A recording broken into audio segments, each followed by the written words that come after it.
Bonjour. Alors là, on est dans une expression que j'aime bien, en dessous du tapis. C'est d'ailleurs une expression classique que l'on donne quand on fait du ménage. Vous savez, quand on veut cacher des choses en dessous le tapis, là, on balance tout en dessous le tapis. Ça, c'est un grand classique.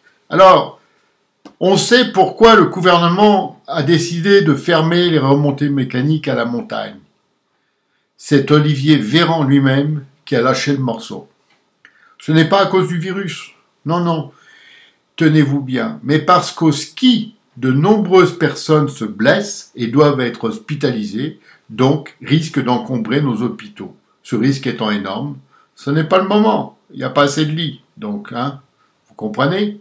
Voilà.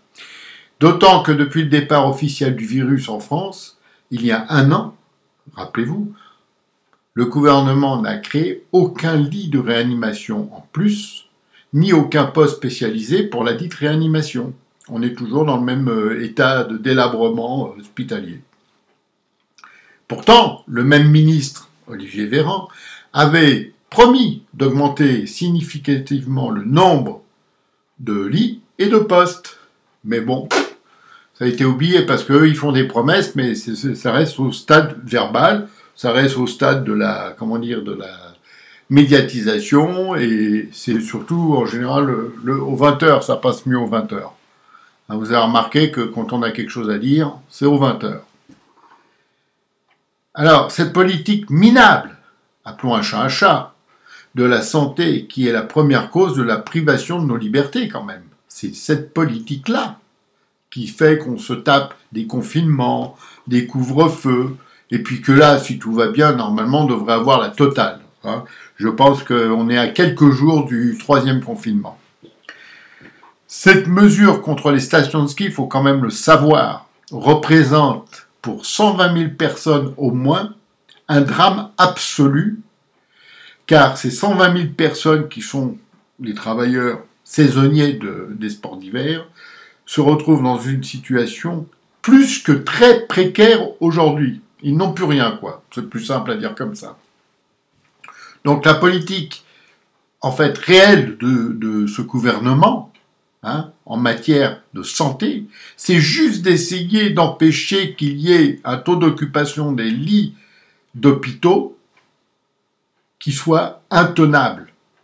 Alors tout est bon pour faire ça, on s'en fout en fait du nombre de malades, de gens, de trucs, de machins. Non, ce qui compte, c'est qu'on gère ça comme un hôtel, quoi. C'est-à-dire qu'on n'est pas un problème de surbooking, comme on dit. Le mot surbooking, j'adore parce que c'est top. C'est top, ça, non?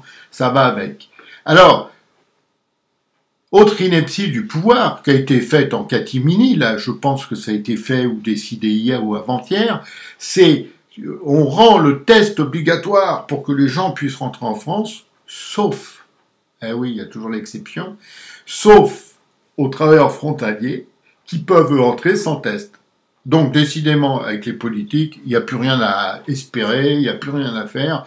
Eux, ils comprennent rien. C'est à se demander si pour eux, quand le ciel est bleu, il est bleu. Par contre, pour nous, quand il est noir, il est totalement noir. Quant à la vaccination d'aujourd'hui, là, qu'on vous dit, elle n'est pas obligatoire, c'est normal, c'est le même coup que les masques. Rappelez-vous, en mars, l'année dernière, il n'y avait pas besoin de masque. C'était même incroyable qu'il faille porter un masque. Donc, c'était pas obligatoire du tout. Juillet, quelques mois plus tard, il y en avait des masques. Et voilà, hop, obligatoire.